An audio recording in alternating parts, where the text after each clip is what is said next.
Vamos a compartir la diapositiva ahora para hacer el siguiente tema. Bien, división sistemática histórica. Este tema es bien breve, es muy breve en realidad. Y de hecho creo que necesitaré, no, permítame, quiero ver, creo que no voy a necesitar colocar la diapositiva de esta manera, sino que la voy a necesitar así normal. Pero primero quiero mostrarles un pequeño mapa para que tengamos un poquito de idea al respecto de esto. Permítame dejar de compartir para compartirles cómo tiene que ser la información. Es que así no me va a servir. Dejo de compartir. También quitar la diapositiva en forma de play, porque necesito compartirles la pantalla así como en formato de edición, porque tengo que escribir en la misma diapositiva para que ustedes puedan ver los detalles. Bien, lo voy a compartir así como que estuviera viendo el documento para editarlo. Mejor así para que ustedes lo vean correctamente.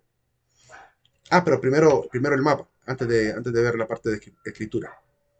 Ya se los comparto. Está haciendo un auto guardado ahorita y no me deja tocar nada. Un segundo, listo. Ahora sí. Si quieren conocer un poquito de la parte geográfica, dónde están los lugares de los antiguos filósofos, por lo menos, pues hablamos de que la filosofía nace en Grecia, alrededor del siglo VII antes de Cristo. Entonces tenemos filósofos en todo lo que sería prácticamente la Grecia antigua, lo que actualmente es Turquía y lo que es prácticamente Grecia actual, el reino de Macedonia, el norte también, todo lo que es Bulgaria, ¿verdad? La parte norte de todo lo que es Bulgaria, toda esa zona también pertenecía a Grecia anteriormente.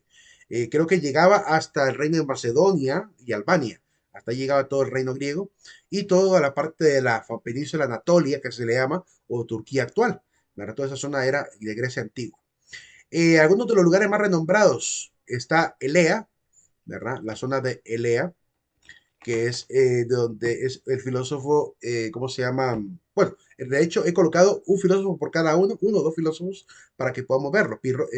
Está, ¿cómo se llama? El lugar de Estagira, donde es Aristóteles, Abdera, Clasómena. Voy a mostrar primero los lugares y después les muestro quiénes son los filósofos que están en cada uno de ellos. Mileto, Sitio, aunque en algunos libros aparece como Quitio, ya que la forma latina era Quitium, entonces le llaman a ese lugar de Chipre Sitio o Quitio. Agrigento, que queda en esa zona, Elis, Atenas, Samos, Éfeso, Rodas, ¿verdad? Y ahí está Zenón y Parmenides de Lea, Aristóteles de Estagira, Demócrito y Protágoras de Abdera, Anaxágoras de Clasómenas, Tales de Mileto, Anaximandro y Anaximes de Mileto, Zenón de Quitio, ¿verdad? Empédocles de Agrigento, Pirrón de Elis, Platón y Sócrates de Atenas, Epicuro de Samos, y también Pitágoras era de Samos también, de la isla de Samos, Heráclito de Éfeso, ¿verdad? De este lugar donde San Pablo estuvo predicando, y Panecio y Posidonio de Rodas. De los que están aquí, creo que del único que no voy a poder hablar por el tiempo es de Panecio y Posidonio. Y creo que a todos los demás sí los vamos a mencionar por lo menos en la filosofía antigua. Y un poquito quizá de Zenón de Elea, quizá un poquito, apenas. Aquí están los periodos del siglo VII al siglo VI, los de color amarillo, del siglo V al siglo IV, los de color rojo, del siglo III al siglo I antes de Cristo, los de color verde, ¿verdad? Lo aclaro porque ya me he encontrado, a nivel incluso ya de universidad, me he encontrado jóvenes que no entienden por qué es que los años van al revés. Ya me ha pasado, incluso en clases de historia me ha tocado que explicarles por qué los años se cuentan de forma al revés en el calendario. Y es porque se acostumbró por el Imperio Romano. Los romanos trataban de calcular cuándo fue la fundación del Imperio Romano y siempre iban desde el año 700, ¿verdad? Iban contando, 785 creo que es, si no me equivoco, de ese año iban contando de forma inversa los años hasta llegar al año de Cristo, al año cero se supone, aunque hay que recordar que Jesucristo pudo haber nacido unos 4 años antes de Cristo más bien. Hay un error ahí histórico, ¿verdad? Que muchos corregirán, que es que Jesús tuvo que haber nacido antes del año 4, entre el año 6 al año 4, porque el año 4 muere Herodes el Grande, el que quiso matarlo, muere el 4 de antes de Cristo.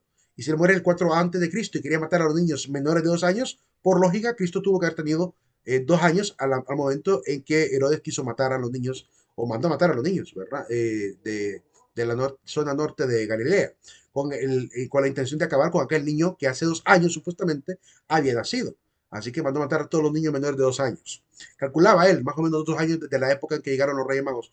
Y entonces, si él muere en el año 4, pues 2 años antes sería año 6. Tuvo que haber nacido entre años 5 o 6 Jesucristo aproximadamente. Y ese es el error que tenemos en el calendario.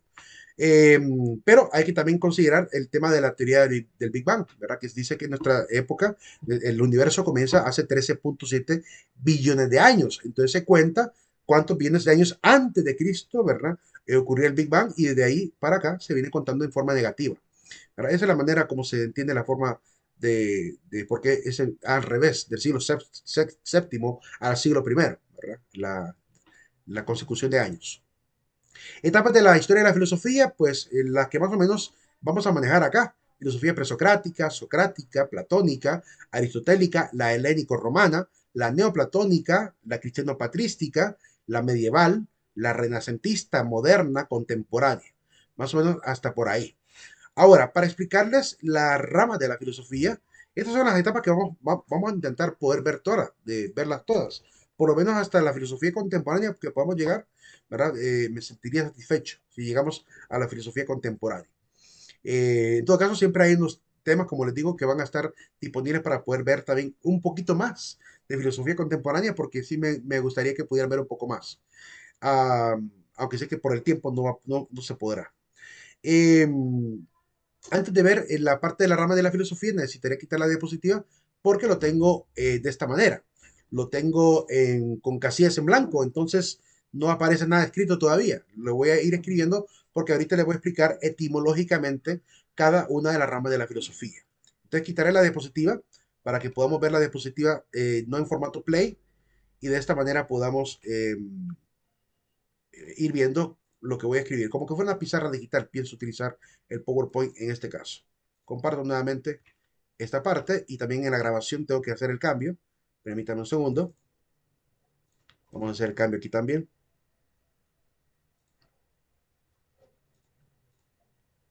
Vamos a ver. Ahí está. Ahora sí, en la grabación ya lo van a poder ver también. Entonces vamos a detenernos un poquito. Voy a reducir esta parte lo más que puedo, ¿verdad? Para ampliar acá. Ramas de la filosofía. Son 3 ramas. La rama que estudia el ser, la rama que estudia el conocer y la rama que estudia el actuar. Y dentro de estas 3 ramas hay pequeñas ramificaciones o disciplinas, que son básicamente las que ustedes ven en pantalla. En la rama del ser está la cosmología, permítanme que haya algo aquí en la pantalla, la cosmología, está la antropología, la teodicea, la ontología, la metafísica. En el lado de la conocer está lógica, nociología, epistemología y semiología.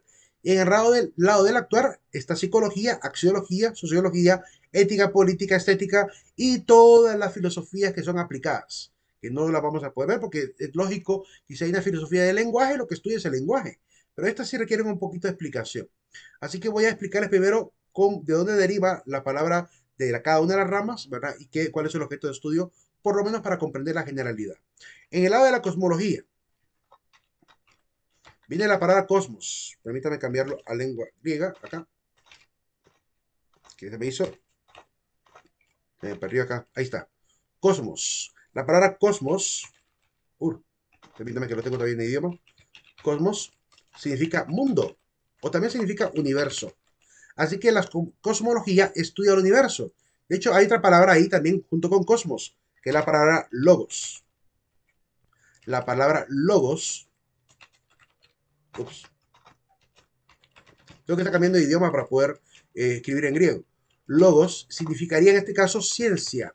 Puede también significar estudio, tratado, razón. También significa ley. Me gustaría que tuvieran el concepto de ley también por ahí para entender. Así que estudia toda la ley del universo, el orden del universo.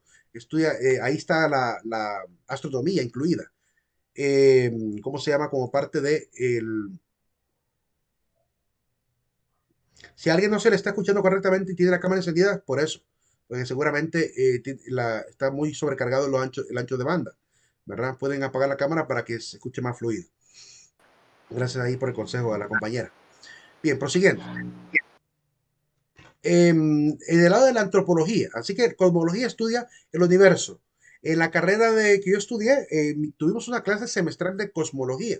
De hecho, era una clase semestral, pero tuvimos que recibirla de manera intensiva en una sola semana desde las 7 de la mañana hasta las 12:10 del mediodía, luego de 1 hasta las 5:30 de la tarde, durante los 6 días de la semana, de lunes a sábado, porque el sacerdote que nos iba a dar la clase, que es un experto en física, que es el padre Germán, de Colombia, no podía estar en Honduras, así que tenía que volverse a Colombia. Así que nos tocó que llevar intensivamente. Ahí que vimos en cosmología, qué es lo que se ve en cosmología. Ahí mira, ahí aprendimos a conocer primero a Ptolomeo, Aristóteles, aprendimos de Nicolás Copérnico, vimos a físicos como, ¿cómo se llama? A Wilhelm Leibniz, a Tycho Brahe, a Isaac Newton, a, ¿cómo se llama? Niels Bohr, a, ¿cómo se llama? A Giordano Bruno, vimos a, ¿cómo se llama? A Stephen Hawking, vimos a, ¿cómo se llama? A Michio Kaku, vimos a, bueno, todos los grandes exponentes de la astrofísica. ¿Verdad? Creo que el único que no tocamos es este muy reconocido actual, que es Neil deGrasse Tyson, que esto lo vine a conocer mucho tiempo después. Se hizo muy popular después, por un meme, que le hicieron meme a él. Eh, pero era muy desconocido. Y después se volvió popular por los programas de Cosmos.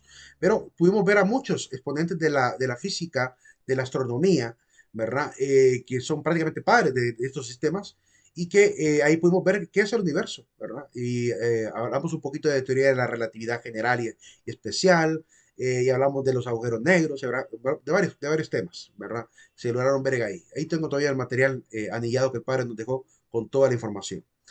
Vale la pena la clase de cosmología porque le abre a uno la mente a la amplitud de donde estamos parados, que es el universo mismo. La antropología, por otro lado, viene de antropos. Antropos, ups, aquí, así. Voy a cambiar acá. Antropos. Yo lo voy a escribir tal como se pronuncia en español, porque he visto que en algunos libros le colocan así, antropos, como que fuéramos gringos. No, somos latinos, latinoamericanos, somos hispanoamericanos, así que escribámoslo en español. De hecho, incluso cada una de las letras del español es exactamente equivalente a las letras del hebreo. Se parece mucho. Antropos. La letra R es esta letra que parece P, es una letra Ro, es la única que se diferencia bastante. Y la letra P es la letra Pi, ¿verdad? Entonces se parece mucho. Y la letra N es esta letra Ni que aparece ahí. De ahí todo lo demás se parece mucho al español. Es porque nuestro idioma tiene un alto promedio de griego en el idioma. Así que antropos, ¿qué estudia el antropos? ¿Qué es el antropos? Es el hombre. Hombre. Viene de la misma palabra andros en griego, que también significa hombre. ¿Verdad? La palabra antropos. Así que la palabra Andrea o Andreya, que es el nombre de la mujer, de un nombre de mujer, significa la viril, la masculina, la viril, que se puede traducir como la fuerte, la valiente, ¿verdad? También. En este caso, pues la antropología es la ciencia, el logos, que estudia al ser humano, estudia su cultura, estudia su naturaleza, estudia toda su esencia. La teodicea, por otro lado, viene de la palabra griega teos. Aquí, si me permiten, porque no recuerdo dónde está la palabra, la letra T. No está aquí, no. ¿Dónde estás? ¿Dónde estás? Creo que esta la voy a escribir mejor así, normalmente.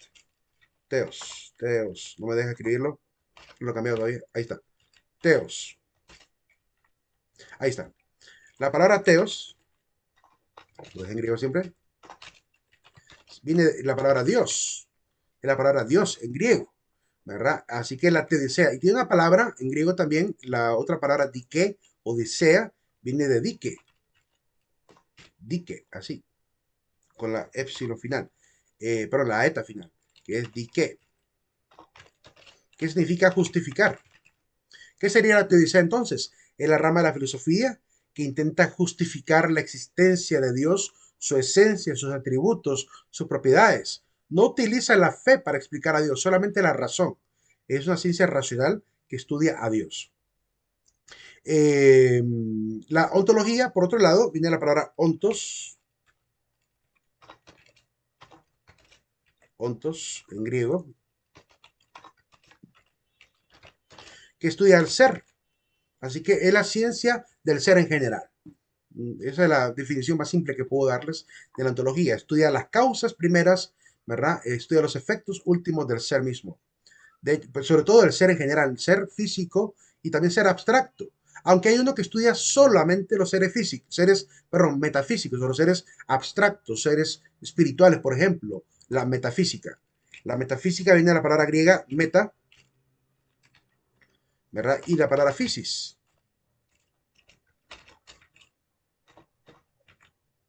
A mí también no lo he cambiado. ¿Qué pasa? No me parece. ¿No me quiere cambiar el idioma?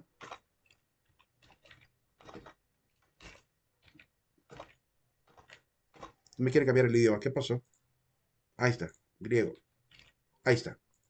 La palabra es que apareció en el español de España, por eso me sale ahí. La palabra meta significa más allá. Y la palabra physis significa naturaleza. Entonces la metafísica es estudiar los seres que están más allá de lo natural, más allá de la naturaleza. Los seres sobrenaturales como el espíritu, los ángeles, Dios, el ser, el alma, el espíritu humano. Todos esos son seres metafísicos, por lo cual lo estudia también. Esa es la rama del ser. Pregunta hasta ahorita. Pregunta hasta ahorita con esta primera rama. Si no, proseguimos. Todo bien, todo bien. Todo claro ahorita. Pasamos a conocer. Ojo, que aquí quiero hacer una advertencia porque algunos me dicen, algunos se preocupan y dicen, y esos ganchos tengo que hacerlos en el examen. No, no se preocupen. En el examen lo más que yo puedo preguntarles es que estudia la cosmología, ¿verdad? O por ejemplo les puedo plantear en forma más práctica. Por ejemplo, yo les puedo decir, eh, la cultura humana, ¿qué rama de la filosofía estudia la cultura humana? Por ejemplo.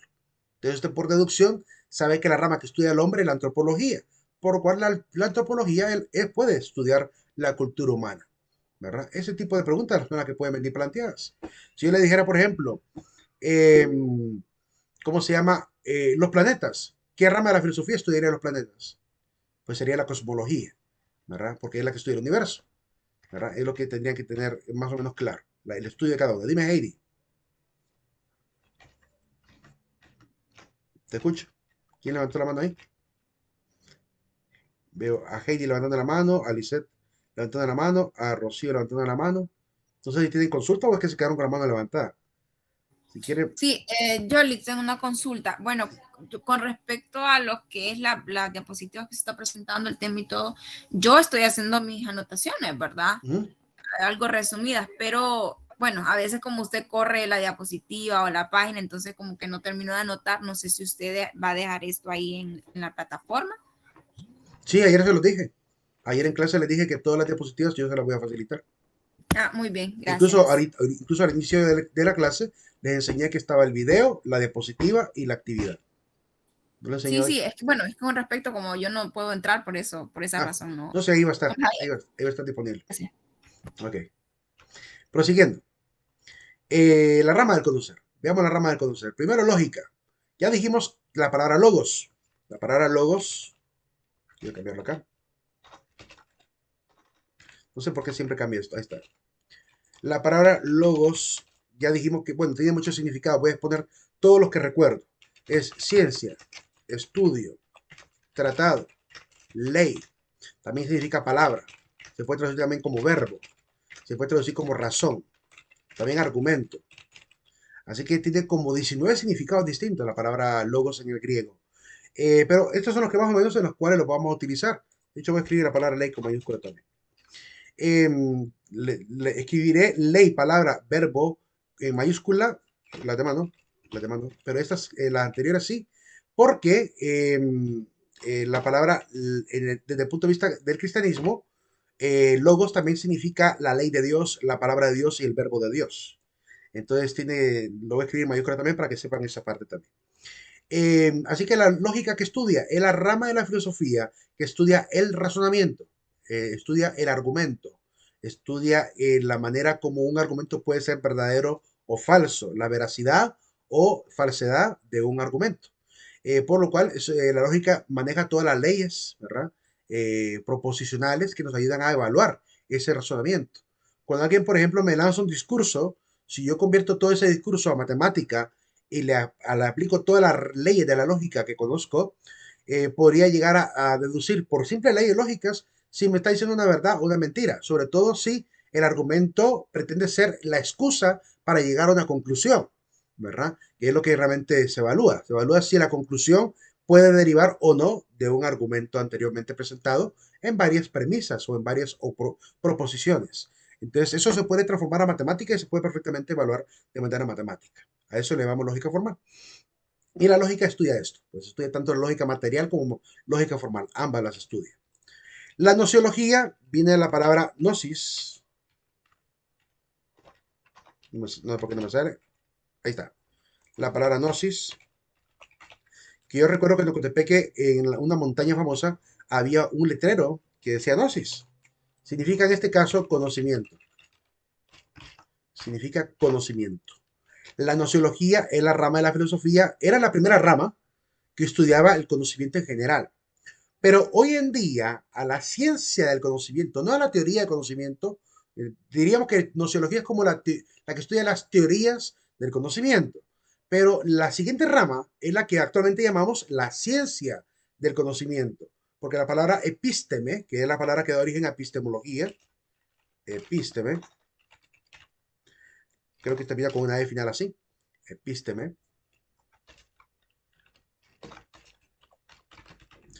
significa conocer. Entonces, en este caso, la palabra epísteme, que es conocer, da origen a la palabra epistemología. Y esta es la que le llamamos la ciencia del conocimiento.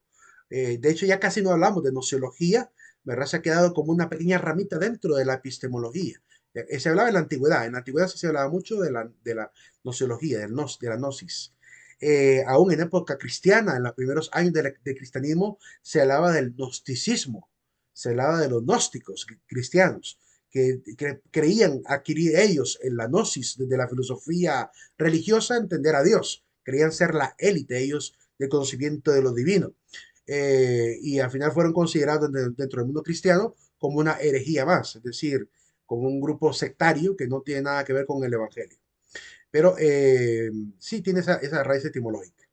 La palabra semiología, por otro lado, viene de semion, semion, que significa signo. También se puede traducir como símbolo, aunque ya de por sí la palabra símbolo es griega. La palabra que da origen a símbolo es símbolo. Entonces es griega ya. Pero semión también es la palabra que da origen a signo, a significado, ¿verdad? La palabra que da origen a significado. La semiología es una rama de la filosofía que es de hecho la madre de la lingüística. La semiología es la madre de la lingüística. De hecho, el padre de la lingüística es el padre también de la semiótica o semiología, que es este famoso filósofo Ferdinand de Saussure. Ferdinand de Saussure es el padre de la semiología, también es el padre de la lingüística contemporánea, moderna. Así que la semiología estudia los signos, cómo estos signos y símbolos tienen un impacto en la cultura humana. De hecho, pude ver a una joven que se iba a graduar, no sé si en mercadotecnia o en qué se iba a graduar, no, en cuestiones tiene que ver con economía, de facultad de economía. Hizo ella una tesis sobre los memes, una tesis de maestría que habla sobre los memes del Internet, ¿verdad? Empieza definiendo qué es un meme, según la definición que entregó aquel biólogo Richard Dawkins. Hace un repaso de los memes, antiguos memes que salieron anteriormente, que eran en blanco y negro, ¿verdad? Con solo eran dibujitos así medio mal hechos, y empieza a explicar el significado de cada uno, el impacto que tiene, y después se mete al lado ya de la parte de cómo esto puede impactar también a nivel, cómo esta enseñanza de la teoría de los memes puede ayudar también a la mercadotecnia, a la parte de las ventas, a la parte de la empresa, a la parte de la difusión. Entonces, qué interesante ver que alguien le tomó importancia a los memes a ese nivel, porque sí se puede hacer, se puede perfectamente filosofar sobre el papel de los signos o el papel de los memes hoy en día, por ejemplo. Se puede hacer perfectamente filosofía acerca de ello. La última rama de la filosofía es la rama del actuar. Aquí hay 6 ramas, de las que conocemos que son las más generales. La psicología, viene la palabra psique. La palabra psique, siempre se me olvida que a veces escribo la eta, pero la letra epsilon, que es esta, y a veces va con esta, que es la letra eta. Psique. La palabra psique significa mente. Puede significar también conciencia. La psicología. Si le preguntan a un psicólogo quién es el padre de la psicología, seguramente le va a responder que Sigmund Freud. Pero si le preguntan a un filósofo quién es el padre de la psicología, Nosotros vamos a defender a capa y espada que el primer filósofo que habló de la conciencia humana, de la mente, del intelecto humano, es ¿cómo se llama? Sócrates. Consideramos a Sócrates el padre de la psicología. Es el primero en hablar de la psique, de la psique. Lo que pasa es que el padre de la psicoterapia tendría que ser Freud, de la psicoterapia, pero de la psicología como rama que estudia la conciencia humana, la mente humana, tendría que ser Sócrates, por definición. Y tiene sentido. No tiene sentido, por ejemplo, que la psicología sea tan moderna, porque no es moderna. La psicología viene hablándose de la mente humana desde la antigüedad. Por lógica, el maestro, el padre de la rama, tendría que estar en la antigüedad. Así como la física, la biología, la química, todos los padres de esas disciplinas que son antiguas están desde la antigüedad, son filósofos griegos. Eh, por lo cual, es evidente que la psicología también tendría que tener su padre entre los filósofos griegos. Sócrates para nosotros es el padre. ¿Qué estudia la psicología? Como hoy lo entendemos. Hoy la psicología lo que estudia es, bueno, los procesos psicomotrices, la conducta, la personalidad, el aprendizaje, ¿verdad? Todo lo que tiene que ver con la neurología, todo lo que tiene que ver con la fisonomía del cerebro, ¿verdad? El comportamiento y la conducta, todos esos detalles. Comenzó hablando solamente, primero de la conciencia con Sócrates, también sus discípulos, Platón y Aristóteles, siguieron hablando de ello, ¿verdad? Así que serían los primeros psicólogos todos ellos. Eh, Siguieron hablando de la mente humana, de la del pensamiento humano, de la idea humana, siguieron hablando de ello, del aprendizaje humano, de todo eso hablaron ellos. Y en la época contemporánea, ya con James Watson, con Iván Pavlov, se comenzó hablando ya de la conducta humana. Se metió el tema de la conducta, el tema de la, ¿cómo se llama? Del reforzamiento, el tema ¿cómo se llama? Del condicionamiento operante, todos los elementos que van a salir de Iván Pavlov y James Watson en adelante. Luego vendrán los pedagogos y los psicopedagogos a meter las teorías como la de Vygotsky, como la de Jean Piaget con el tema de las etapas evolutivas del aprendizaje humano, del desarrollo humano también, y algunos más que aparecieron posteriormente. Entonces se va a mover al lado de la psicopedagogía. Y por último, ya se agrega los conocimientos de la neurología y la medicina para volver a la psicología un poquito más científica, se puede decir, menos especulativa, como se creía que era muy especulativa. Hoy en día, pues atacan, incluso desde el punto de vista farmacéutico, farmacológico, mejor dicho, atacan también el problema del comportamiento humano. Ya aparece la psiquiatría, ¿verdad? Como uno de los elementos primordiales de la rama. Y la psicoterapia, que es el acompañamiento de la persona también. La axiología, viene de la palabra axios. Axios, me aparece por acá la letra. Ahí me cambió, vamos a ver. Ahí está. Axios, también la palabra acción, la palabra axios o axio.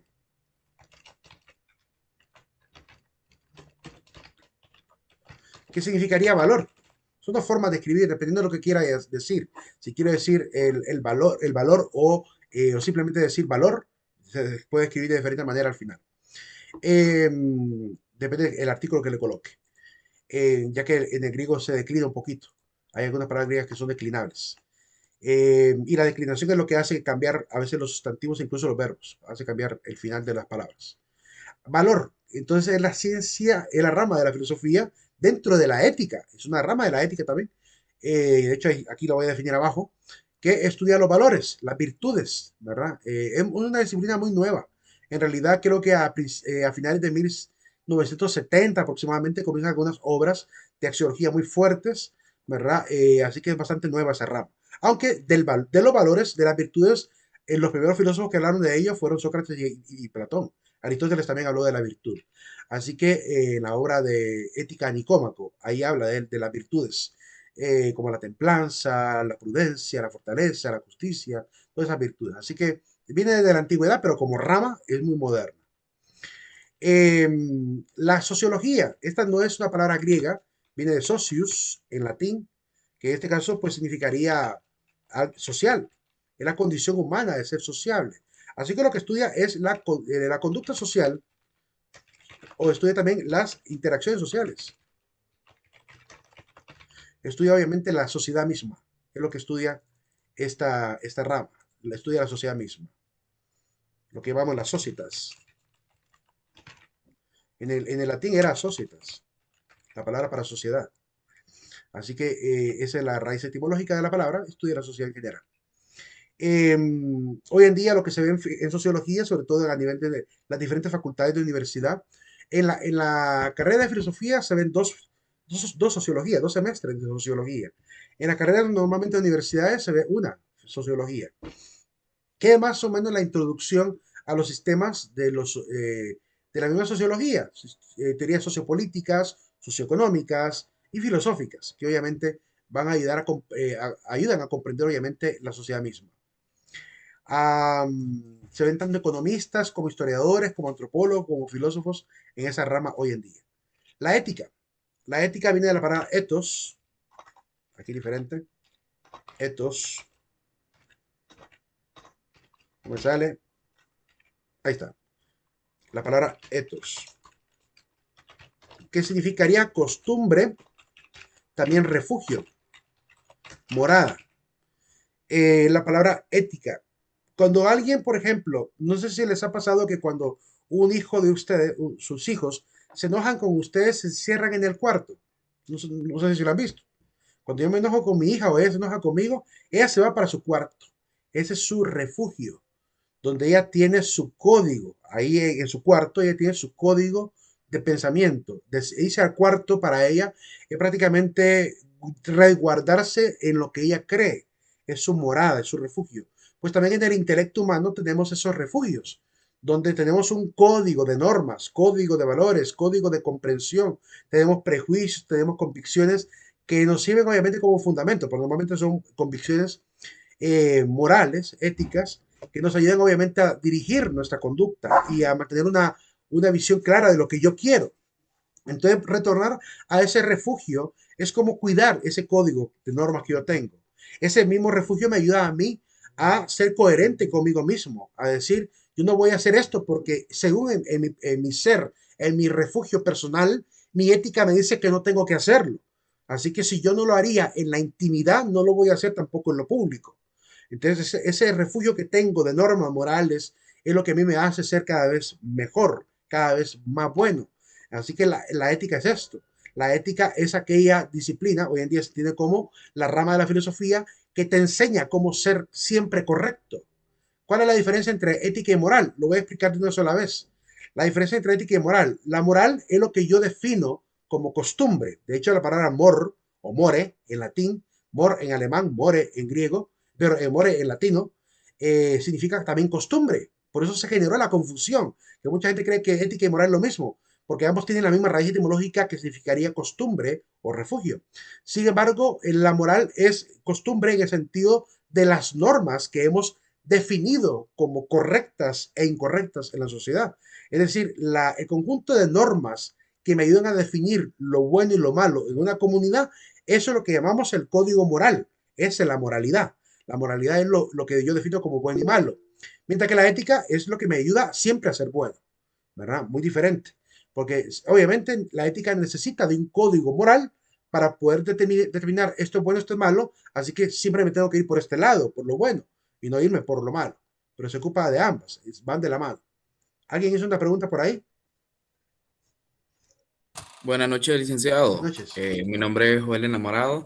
Fíjese que hasta ahorita estoy entrando a clases porque aquí por el sector de La Esperanza no había luz.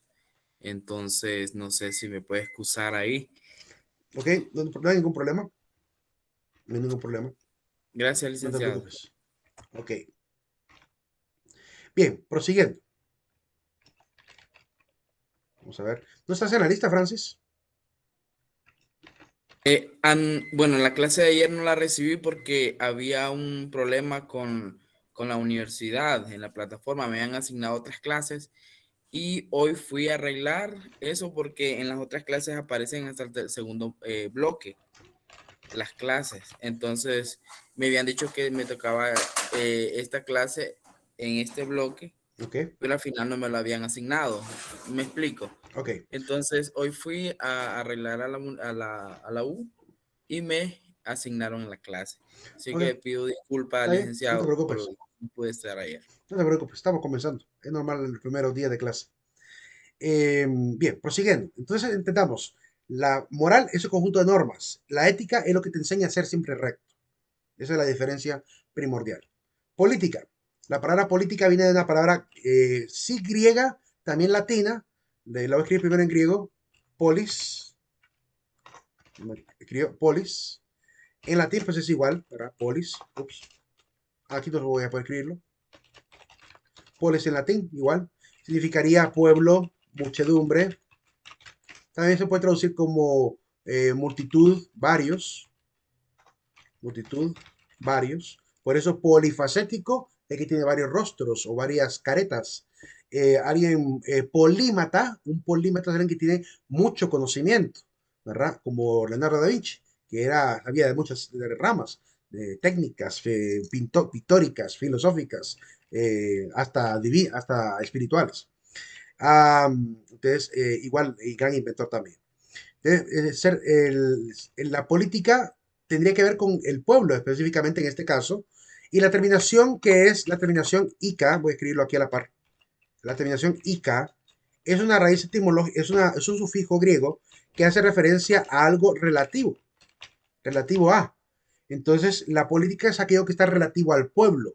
Hoy tendríamos que definir como la rama de la filosofía que te enseña cómo gobernar al pueblo, que te enseña el arte del gobierno del pueblo.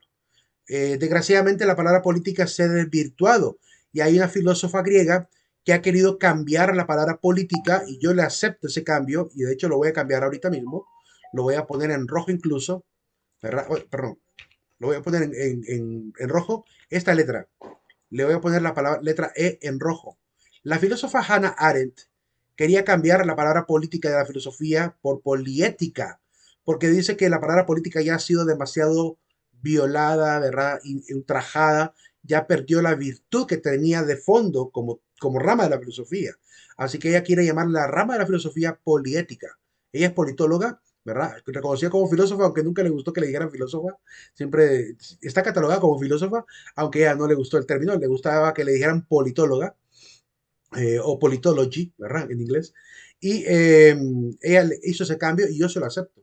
Realmente que necesitamos devolverle a la rama de la filosofía un nombre más digno que el nombre de la política como la han tenido toda manchada estos políticos de hoy en día. La estética. La estética, así que cualquiera de las dos es válida en el examen, ¿verdad? Si aparece político o política, cualquiera de las dos es válida. La estética. Viene la palabra griega igual, ¿verdad? Estética. La palabra estética. Voy a poner el acento. Ahí está. La palabra estética tiene que ver con el tema de la armonía, orden,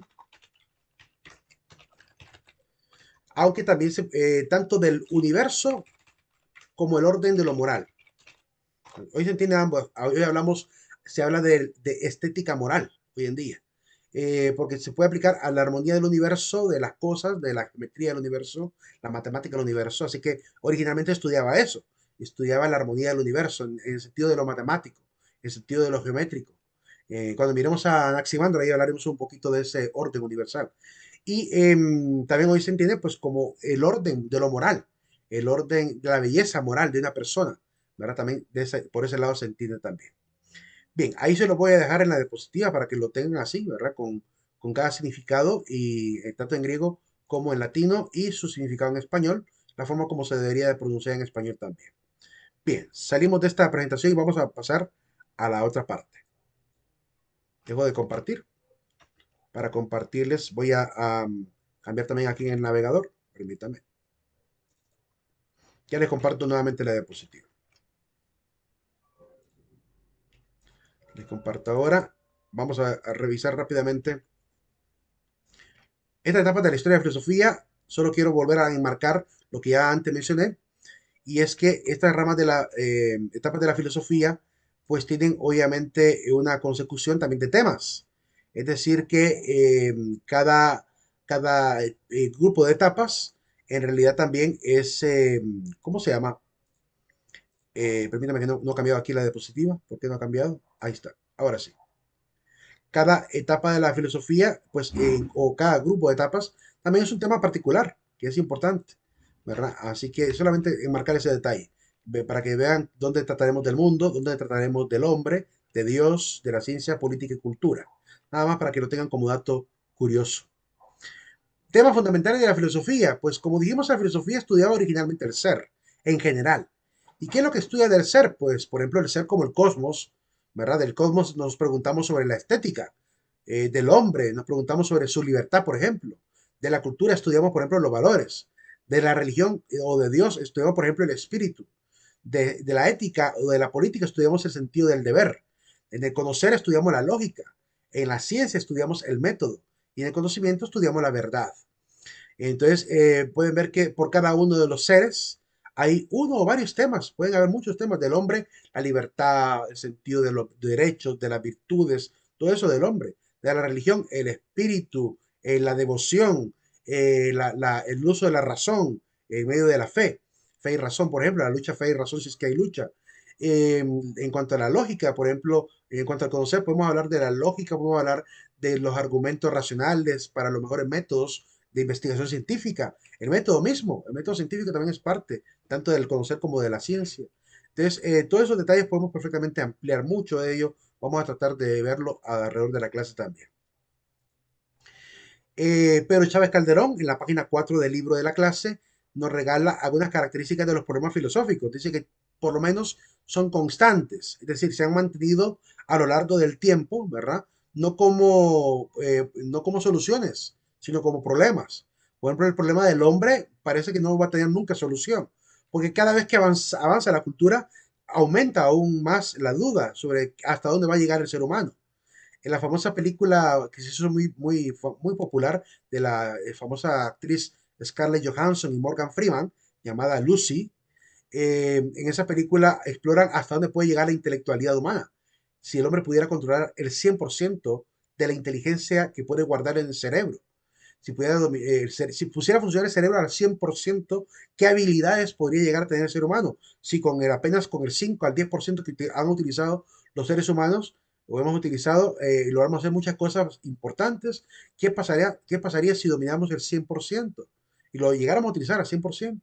Se cree que podríamos tener capacidades telepáticas, capacidades de transformación a voluntad de las mismas partículas del cuerpo, tantas cosas, incluso modificar el ambiente con solo el pensamiento, porque ya se sabe desde la ciencia que la simple observación del ser humano de los fenómenos cambian la realidad.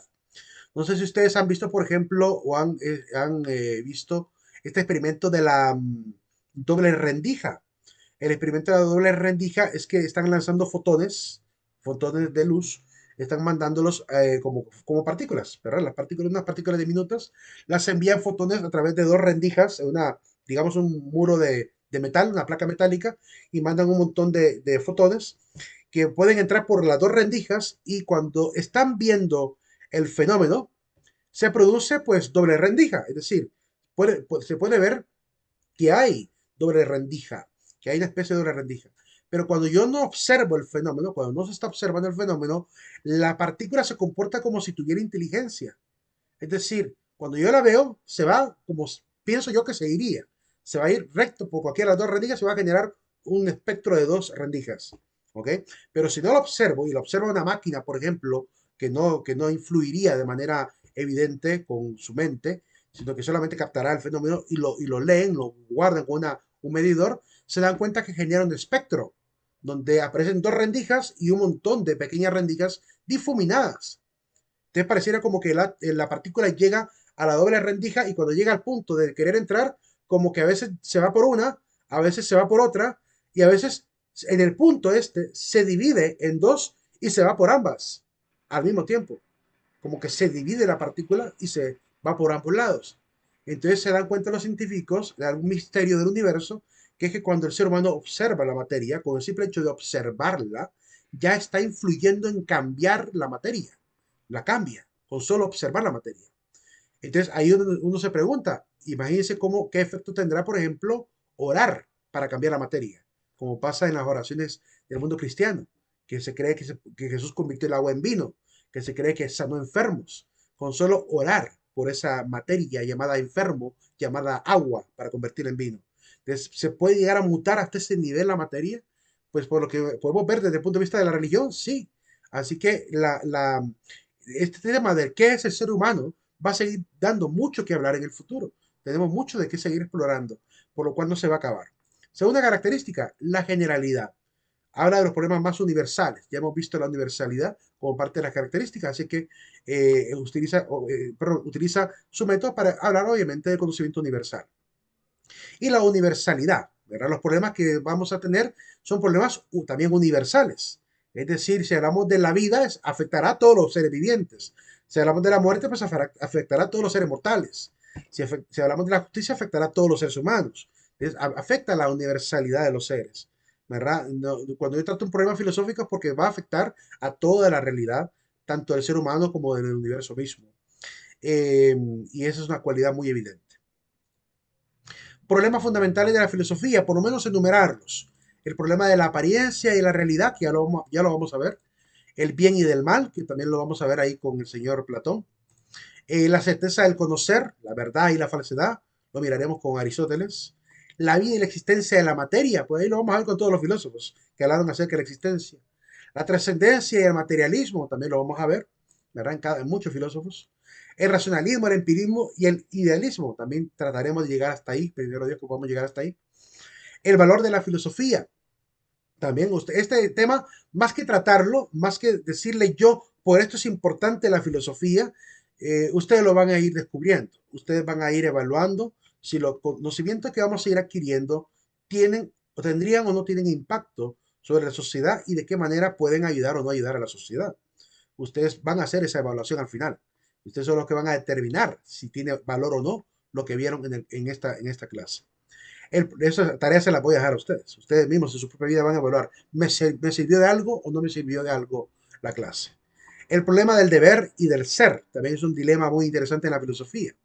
Los límites del conocimiento, los criterios de verdad, que hablaremos también un poquito de ello. No puedo contestar llamadas, lo siento.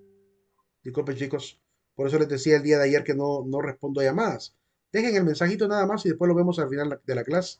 Porque cuando estoy en clase no contesto llamadas. Y de hecho, por eso prefiero que mejor quede en WhatsApp, ¿verdad?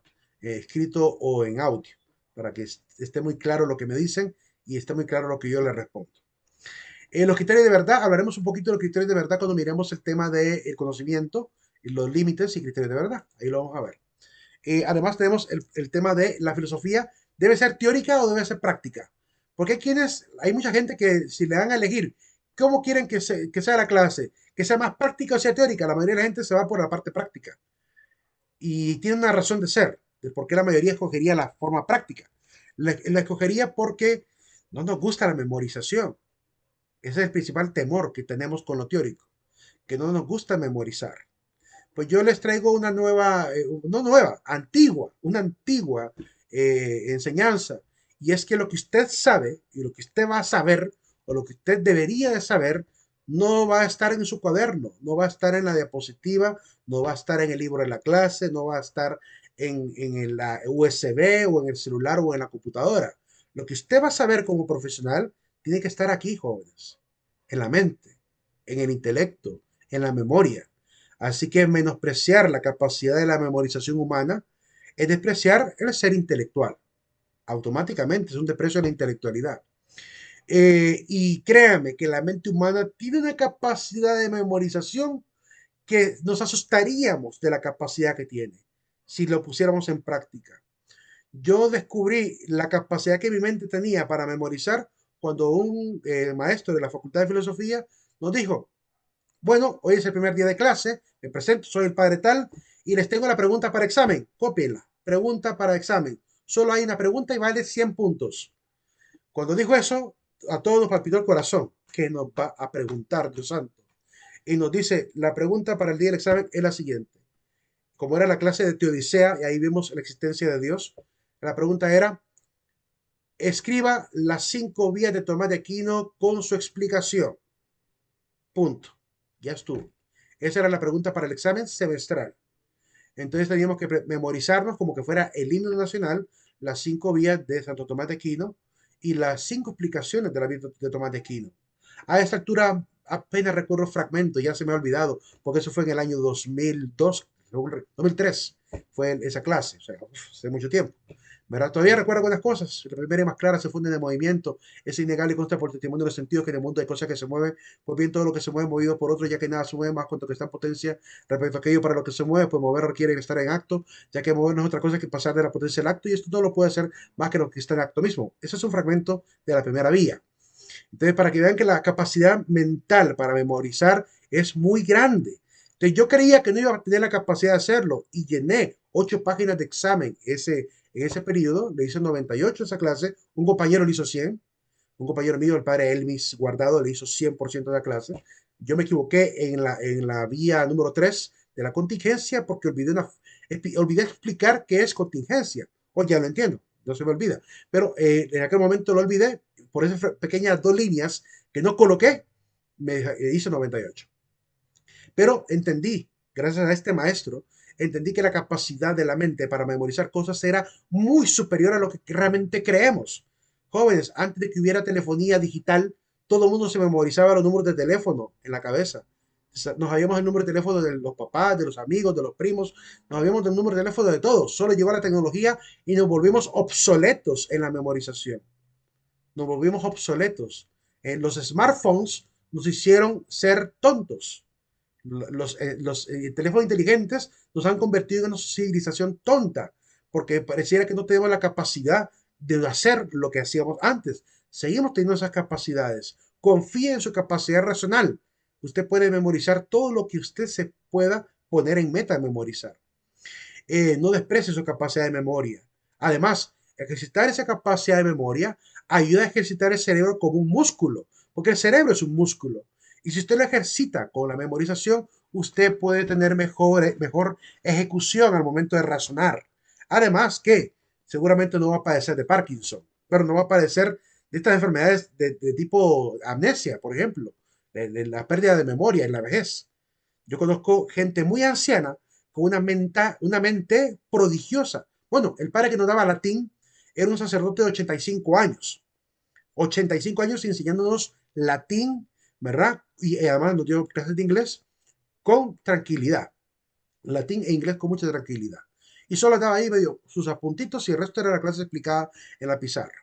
Es decir, un hombre de 85 años demostrando que sí se puede llegar a memorizar lo más que uno quiere. Les dejo, esa exhortación para que confiemos más en nuestra capacidad intelectual. ¿Verdad que hay gente que dice, ay, no se me queda, ¿verdad? Pues repítalo, repítalo, repítalo, porque la práctica hace al maestro. Eso lo decimos popularmente. Bueno, pongámoslo en práctica entonces. Si la práctica hace al maestro, repítalo, repítalo, repítalo. Porque así nos hemos aprendido un montón de cosas en la vida, como el hecho de tener que lavarnos los dientes antes de dormir. Lo hacemos porque lo hemos repetido por muchas veces. Dice la psicología que al menos de unas 13 a 15 veces que repitamos un hábito, si queremos lograr que se vuelva hábito, tenemos que lograr tener la disciplina de lograrlo hacer por lo menos de 3 a 15 veces o 3 a 15 días para que se quede ya grabado como un hábito y no vuelvas a fallar. Porque hay mucha gente que dice voy a ir al gimnasio y ya no sigue yendo al gimnasio. Porque al segundo día que siente los dolores del día anterior, ya no quiere ir y dice hoy voy a descansar. Ya arruinó el hábito y nunca más volvió al gimnasio. Porque rompió el hábito. Y el hábito consiste en sacrificarse durante al menos 15 días para colocar eso y grabarlo en mi ser como algo que tengo que hacer. Entonces lo vuelvo parte de mí. Y así es como muchos docentes, por ejemplo, nos hemos preparado, ¿verdad? Y como a veces yo también he memorizado muchas cosas de la clase, leyendo y llevando a la conciencia. Me convenzo de eso, de que eso que voy a memorizar me va a servir y por tanto lo voy a tener que tener ahí guardadito como una herramienta más. Dime, Elisa. En el caso de que cuando uno le toca dar exposición de un determinado tema, ¿sí es recomendable memorizar o no? Es recomendable memorizar. Ambas cosas. Es que al decir memorizar no significa que tampoco vamos a comprender. Ambas cosas tienen que estar de la mano. De hecho, memorizar algo, haberlo logrado memorizar, implica haberlo comprendido. Cuando yo memoricé las vidas de Tomás, es porque ya las comprendí, es porque entendía. Y aun cuando no las dijera de memoria, puedo explicarlas sin saberlas de memoria. Puedo explicarlas porque las comprendí. La memorización nada más nos ayuda a manejar la consecución de las ideas, pero la comprensión tiene que ir de la mano, ambas cosas de la vez. Dime, Elisa. Ok. Ok. Em, el método de la ciencia también es otro tema. Alguien, Francis, dime. Sí, lo que usted dice, Lick, es muy verífico, ¿verdad? A veces entendemos las cosas cuando las comprendemos. Porque vaya, podemos aprendernos un libro, pero si no sabemos lo que el libro dice, Se olvida. estamos en nada. Y se olvida. O sea, como quien vaya, digamos un ejemplo, para las personas que lo graduamos, los aprendemos en el momento, el himno nacional, Ujú. pero pregúntele 2 años después, no sabe qué significado tenía el himno nacional. Para quien no lo estudió para la vida, se lo olvida. Pero para los que lo hemos estudiado para la vida, no lo sabemos. Era Francia la libre y la heroica, y sus sueños de siglo dormía, despertaba iracunda la vida, a reclamo viril de Danton, era Francia que enviaba la muerte, la cabeza del rey consagrado y que alzaba sobre su lado el altar de la diosa razón. Y así puedo citarme las del himno nacional, cuando hemos comprendido que sirve para la vida. Yo tuve una particularidad y es que cuando estaba muy pequeño, era esos niños muy callados y bastante inocentes. Y cuando yo me aprendía algo en la escuela, me lo aprendía porque quería sabérmelo. No entendía o sea, no había malicia en mí como para pensar solo es para el examen, sino que entendía que tenía que aprendérmelo sí o sí porque era lo que tenía que aprender en la escuela. Entonces, las cosas que aprendí en la escuela, muchas cosas de las que todavía manejo, en cuestiones de historia, geografía y todo eso, lo aprendí en la escuela. Primero porque tuve muy buenos maestros y segundo porque tenía esa inocencia de decir, esto tengo que sabérmelo porque me sirve a mí para la vida. Entonces me lo aprendí así, estaba convencido que era para mi vida. Por eso no tuve muchos problemas en el estudio, siempre traté de tuve muy buen perfil académico durante mi juventud. Era por esa inocencia, porque no lo hacía con la malicia de solo para pasar el examen como hace hoy en día. La mayoría de la gente hoy estudia solamente para pasar el examen. No estudian pensando que el conocimiento es para mí, es para guardarlo yo, porque tengo que saber yo y tengo que saber. Si pasé filosofía y algún día me preguntan sobre filosofía, tengo que responder porque ya llevé filosofía. Entonces, como le pasó ¿cómo se llama? Compañero mío, ahí, el día de ayer les dije que les iba a platicar un poquito del mundo Sofía, una anécdota, no se la di, se la voy a dar en este momento. Un amigo mío que estudió sistema junto conmigo, fue mi alumno también en la otra universidad donde yo trabajo, fue alumno mío de filosofía. Y cuando él fue de las primeras generaciones que yo tuve, y yo era bastante duro al principio, a grado que les dije, bueno, meta, leer los 500 páginas del mundo Sofía. Yo les puse como obligatorio leerse el libro del Mundo Sofía. Este compañero mío sí lo hizo completo, se lo leyó, se lo aprendió y le gusta leer, a él le encanta leer. De hecho, es por eso está metido en el mundo del gnosticismo, gnóstico el tipo, y anda leyendo un montón de libros. Le encanta la lectura, se fue a Uruguay, a Montevideo, y ahí está trabajando. Se casó allá. Pues este amigo mío me comenta en una ocasión y me dice, Juan Manuel, no sabes lo que me pasó. Ajá. ¿Te acordás que, no, fíjate que me invitó mi esposa a una fiesta con unos amigos? En una casa así particular, las fiestas son así como reunirse con los amigos a tomar café, cosas así. Y cuando apenas llegamos, pues yo callado y lo primero que noté es que todos estaban hablando de libros. Y yo dije, sí, y Dios mío, yo no quiero que me pregunten si he leído libros porque no he leído, dice él. Y entonces yo traté de buscar una manera para prepararme por si me preguntaban. Y me acerqué a un librero que había ahí, para ver los títulos de los libros, a ver por si casualidad había leído alguno. Y a que no adivinas qué libro me encontré. Y le digo, El Mundo de Sofía. Sí, me encontré El Mundo de Sofía.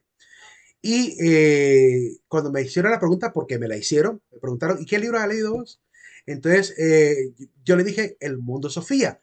Créeme que desde que les dije El Mundo de Sofía, toda la noche, giró alrededor de mí, porque empezaron a preguntarme, ¿te lo leíste? Ese gran librote, ¿verdad? ¿Y qué te pareció? ¿Y qué aprendiste? Entonces yo me acordaba de todo porque sí me lo leí. Creo que es la única tarea que le hice con ganas. Y me lo leí y le empecé a explicar lo que había en el libro. Y vieras cómo me ha ido. O sea que al final me estaba agradeciendo porque le puse a leer un libro que le salvó la noche. Porque iba a ser el ridículo porque en Honduras no se le inculca la lectura al joven. Tenemos ese grave problema a nivel de la educación. No se le inculca la lectura. A veces uno le dice, jóvenes, lean su tal capítulo y todos, ay, a leer el capítulo entero. Con aquel dolor de cabeza para leer. Y si le dice, jóvenes, ahí está el libro de texto como libro de lectura de cabecera, agarren el libro, bájenlo y lo pueden ir leyendo poco a poco conforme avanza la clase. Ay, yo no voy a bajar ese libro. Yo les aseguro que, aunque el libro esté en el aula virtual, muy poco lo van a bajar y de los que lo bajen, muy poco lo van a leer. Porque culturalmente no se nos ha inculcado en la lectura para bien, sabiendo que lo que logramos es conocimiento. ¿Quiere usted ser sabio en este mundo? Lea mucho, lea mucho.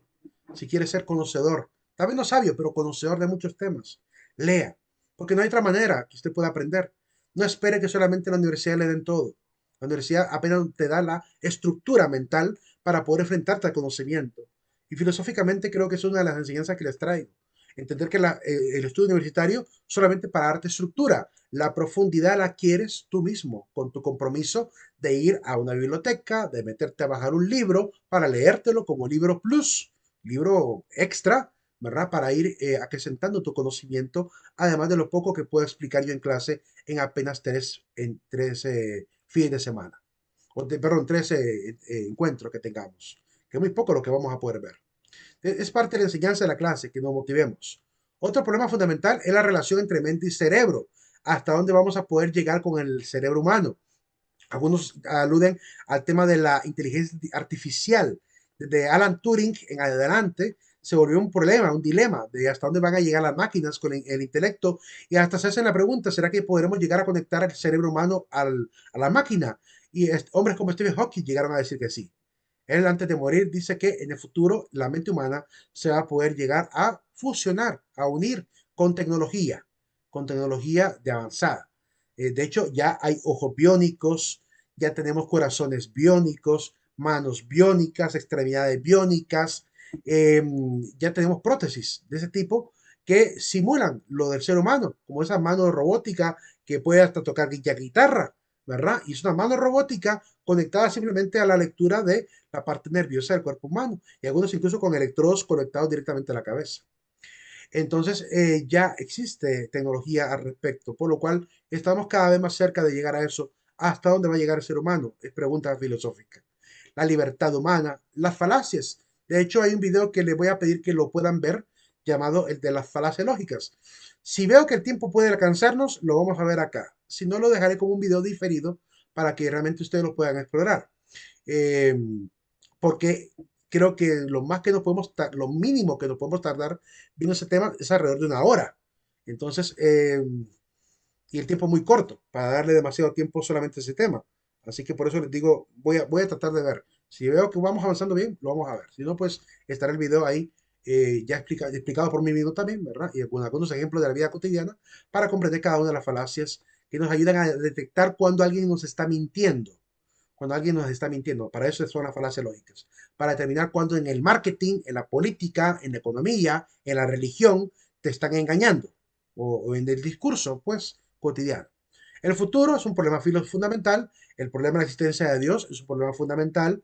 El principio antrópico también es un problema fundamental. Ustedes van a poder ver ese principio antrópico explicado por un físico y sacerdote llamado el padre Manuel Carreira. Ustedes lo van a ver en esos videos que les he dejado en el aula virtual. Ahí van a ver el principio antrópico, ahí lo van a explicar. Pero en esencia es esta idea, que el universo es así como es porque está hecho para el hombre. Creen que el universo es así como es porque está hecho para permitirle al hombre poder existir. Porque si cambiara siquiera una pequeña constante universal siquiera, todo el universo se desmorona y el ser humano no sería posible, según lo que consideran algunos científicos. Entonces, por eso se habla de que al parecer el universo está finamente ajustado para que el hombre pueda existir. El argumento débil es creer que todo es por probabilidad ínfima. Y el argumento fuerte del principio antrópico es creer que hubo un ser superior, Dios por ejemplo, que ajustó todo como para poder permitirnos existir como seres humanos. Muy interesante el argumento, ahí lo van a poder ver. Y el tema de la felicidad es un tema también fundamental de la filosofía. Pregunta hasta ahora. Solo quiero revisar si está la grabación completa.